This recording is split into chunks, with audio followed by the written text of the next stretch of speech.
because they can't, because Batman's scared of coronavirus. I would say the only superhero we have this year is Mega faggot. Still one of my favorites. That's the guy that we can all look up to. That's who we're all becoming this year. Mega faggot.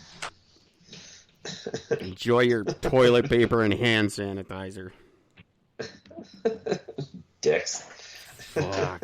Our grandparents would have swallowed that hand sanitizer and been like, there, we're good, let's go. Exactly. Move on. While people are freaking out about this whole virus thing and they're being stuck in their houses, like, oh my God, 2 weeks, I'm stuck in my house for 2 weeks. Yeah, Anne Frank lived in a closet for 2 years. Prospective people.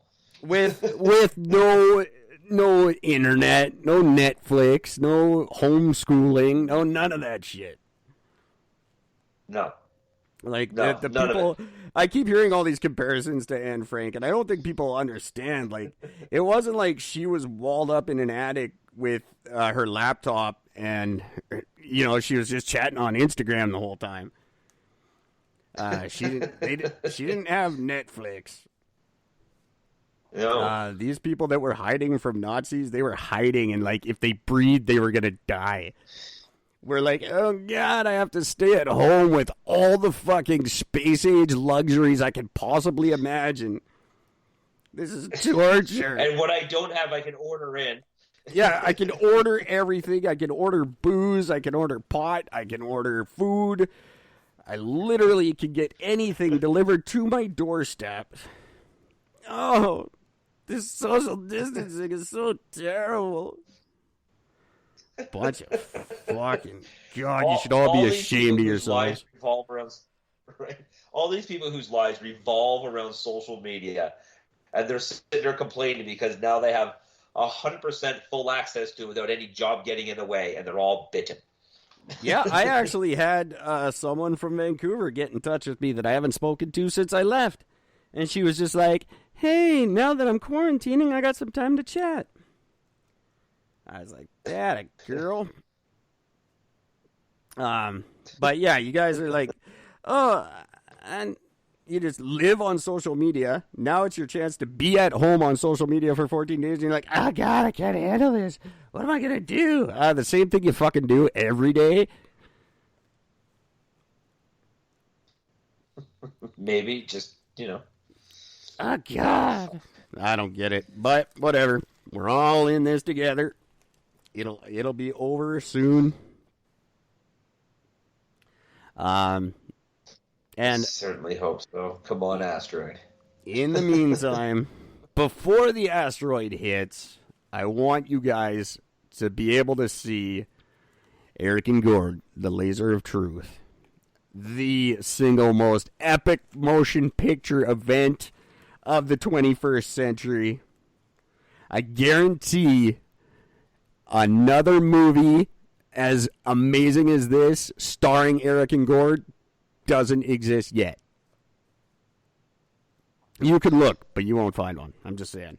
That's how good it is. And I'm probably so stoked. Another movie as good as this starring Eric and Gord probably isn't coming out this year. This is going to be the one. So everybody should try and watch it. I didn't get those videos up last night. I will get them up on Facebook tonight for everybody to watch so you can get up to speed on sort of what it's about. But you don't get the whole backstory. I can't give it away right now. All I can say is it's in the future and we're robots. And I can't wait. And when I if say you're fans future, of the show, there will be Easter eggs, just letting you know. And when I say future, I mean 2041. Because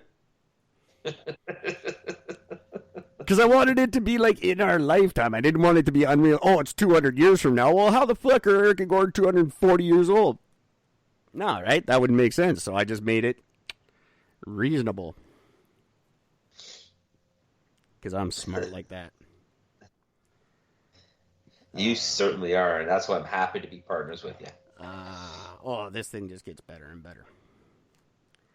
I got nothing else. That's it. I'm done, kids. Yeah. There's nothing more to talk about. Stick around we got a really fun show tomorrow, and then we've got a big old cool interview on Thursday with a guy I've been very much looking forward to talking to.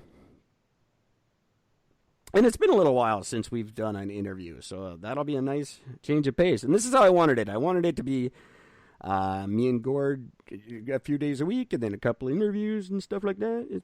Mixing it up. It's kind of cool. I like it. That's Russell Notley. I'm very much looking forward to having him on the show. That's on Thursday, and Gord gets to join us. I thought he wasn't going to, but he is, and that's cool. Yep, I am actually going to be there now. Very exciting. That's actually a huge relief. I was dreading doing it by myself. So that day when we had Mike Simons on from Texas, the Anything Goes project, and I had to do like 10 minutes by myself because you were stuck with another thing you had to deal with. Yeah. That 10 minutes was the worst.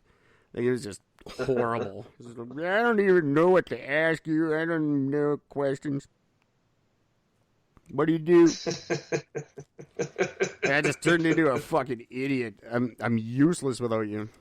And yet, when we're on with a guest, I never have notes. I never have anything. I just have all these great questions off the top of my head. Like, people are like, "Oh wow, I've never been asked that before. You guys are fucking awesome." And then when you're not here, I'm just like, "Man, I don't know questions. What do you like? Stuff?"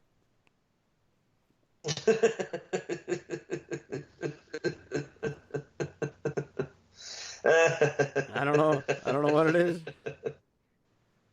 I don't like it. This would not be a good show if I went back to very funny. Being solo. So anyway, stick around for that. Thanks for listening tonight. Oh, Gord has something more to say.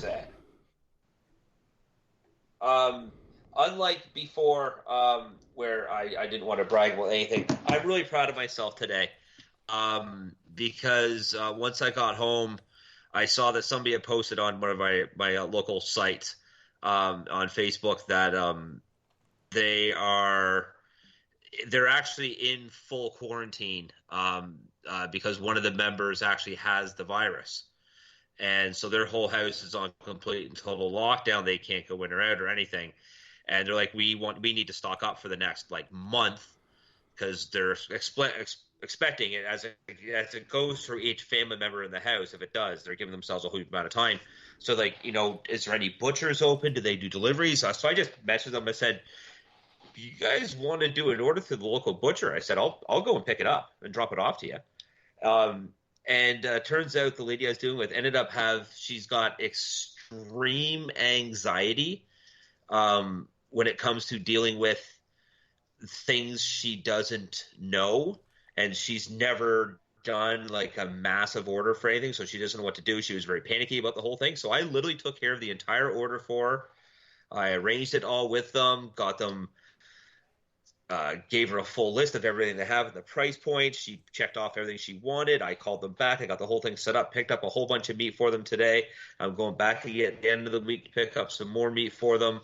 And they're extremely, extremely thankful and very happy that I did all this for them. And, literally, when it comes down to it, it took out the grand total of maybe about 45 minutes of my fucking life. And now there's a family that's super happy and stoked that they have food. They don't have to worry about a delivery guy coming to the door and signing for something and trying to pay for anything, so there's no worries about cross-contamination.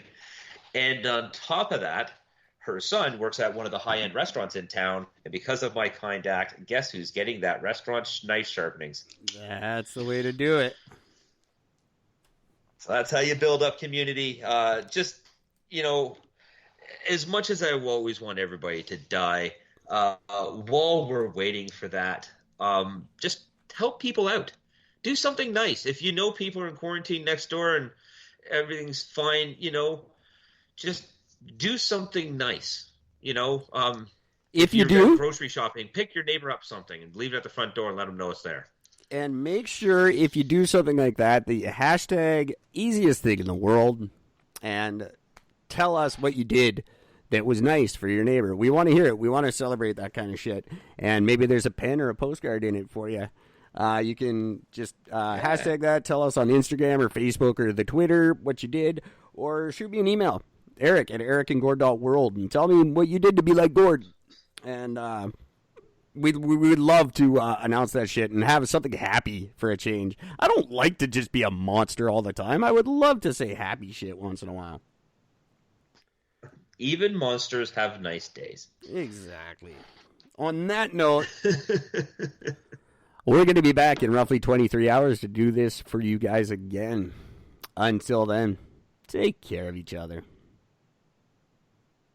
Do something nice or die.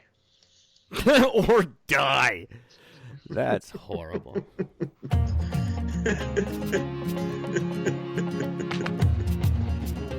Loved what you've heard on this week's episode? Well, the answer is simple. It would mean the world to us if you could head over to iTunes and leave us a 5-star review and feedback.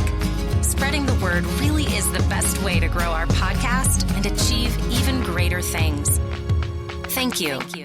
Please be advised that this podcast is meant for educational and informational purposes only and is in no way a replacement for legal or medical advice. The opinions contained within are solely those of the interviewers and interviewees and should be received as so. Those seeking help or advice are encouraged to obtain professional legal and medical services.